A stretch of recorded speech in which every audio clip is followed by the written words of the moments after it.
So, itatry natin agad para malaman kung puputok ba talaga.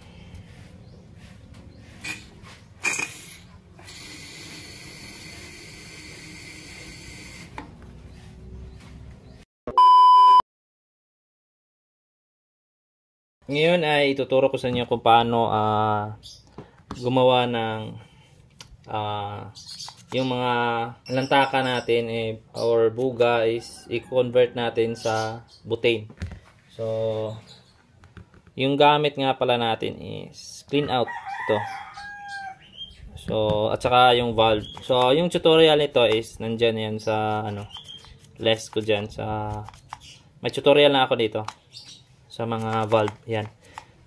So, ito yung paglalagyan natin dito. So, bali female tsaka male at female adapter sana. Kaso, naubusan kasi ako ng female. Kaya, didiretso na lang natin dito sa male.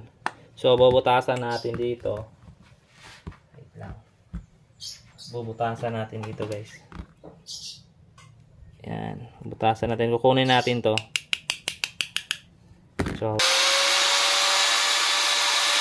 So, ito na siya, guys. Yan. So, madali lang to, guys, Lagyan ko na lang ng o-ring para, meron kasi ito para hindi sumingaw. Wala na kasi oras. Yan. So, may nag-request kasi sa akin na kung paano gumawa ng ganito. So, ganyan lang. So, ilalagyan na lang natin to ng pandikit para para diretso na lang.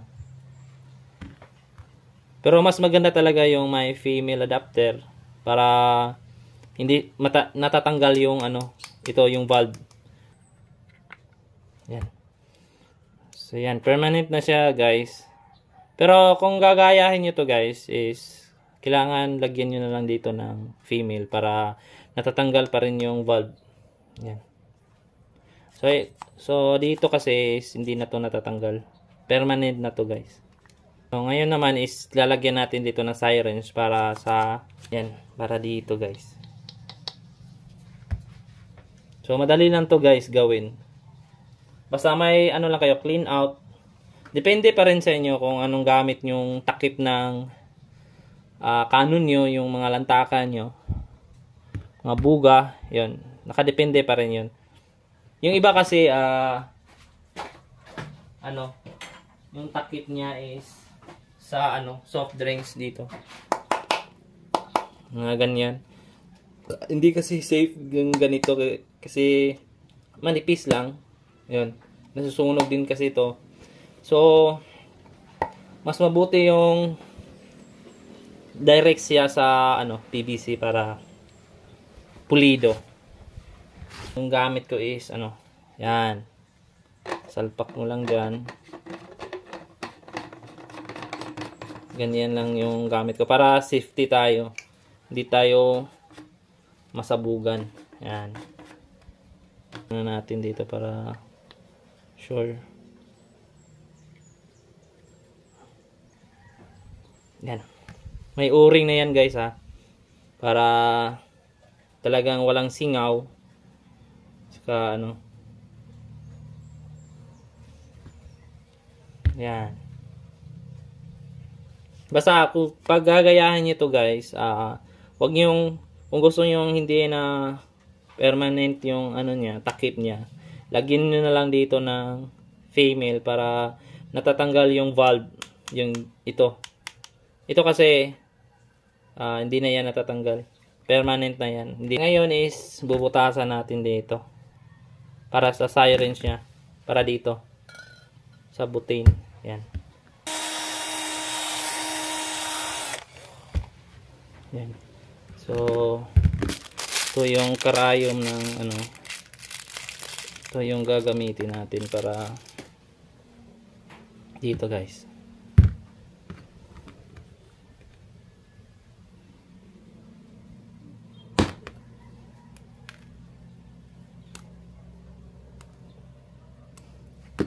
Yan.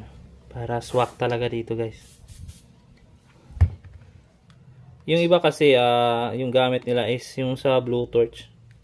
Yung pang ano. Kaso nga lang may DIY tayo ng mga valve, so gagawa na lang natin ng ano. Ayan.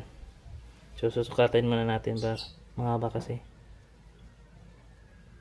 Ayan, puputulan natin dito. Dapat ayan, hanggang dyan lang dito sa gilid ng may butas. Dyan. Bawal kasi yan. Pag lumagpas yan, hindi ko alam kung malakas bang pumutok. Basta, ayan.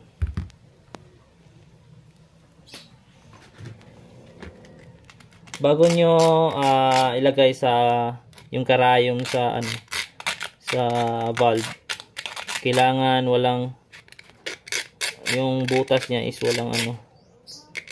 Yan kasi problema sa mga ano may nakabara na dito sa dulo. So yung iba kasi sa sobrang excited, yan, diretso pag putol, diretso lagay dito. Ang problema, ang ano, yung labas, yun, hindi may naka ano dito sa nakaharang sa dulo. Yan, katulad niyan, mahina lang yung ano. So yun, may nakabara doon sa ano, dulo niya. So yan kasi yung mga problema sa 1 ml, kasi 1 ml na karayom ng syringe, kasi maliit talaga yung butas niya. Yan, kunting bara lang dyan, di yan dadaan yung butin. Kukunin natin yung nakabara. Yan kasi yung mga problema sa ano, lalo na sa mga toy gun. Yan ang problema nila. Bakit ayaw pumutok, ayaw ganun-ganun. Ba't ayaw daw mahina lang. So ito yung ano, problema. Kahit sakto na yung ano gamit nilang sirens is mahina pa rin. Ayun, hindi pumuputok, hindi sumasabog. Ayun, kasi nga may bara yung dulo ng sirens nila. Kailangan kasi double check talaga yan para ayun, magka ano ng hindi pa ulit-ulit yung paggawa. Yan kasi yung talagang problema pag nasobrahan tayo sa excited na matapos yung laruan. So ganun talaga. Yan. So pagkatapos niyan, guys, is yan, patutuyuin naman natin yung glow. Tapos saka na natin itatry kung okay ba.